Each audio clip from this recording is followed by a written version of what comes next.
మీ పర్స్పెక్టివ్ని change చేసే ఒక story చెప్తా, వచ్చేయండి. పూర్వం రఘువు అనే ఒక మహారాజు ఉండేవాడు.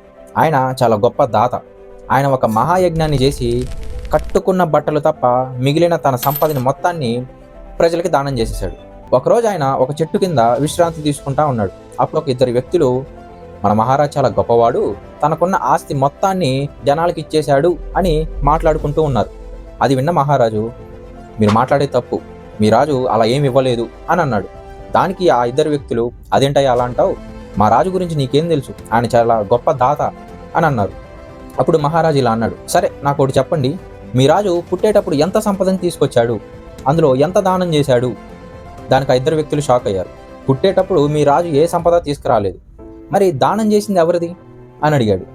ఇక్కడ రాజు యొక్క పర్స్పెక్టివ్ ఏంటంటే, మన చుట్టూ ఉన్న ఈ మెటీరియలిస్టిక్ పొజిషన్స్ మనవి అని అనుకుంటాం, కానీ అవి మనవి కాదు. పుట్టేటప్పుడు ఏం తీసుకొని రాలేదు, చనిపోయేటప్పుడు ఏం తీసుకెళ్ళాం, మన పాప పుణ్యాలు తప్ప. సో భగవద్గీతలో చెప్పిన కర్మయోగం అనే కాన్షియస్నెస్కి ఇది ఒక ఎక్స్ట్రీమ్ ఎగ్జాంపుల్. నమః శంకరాయ.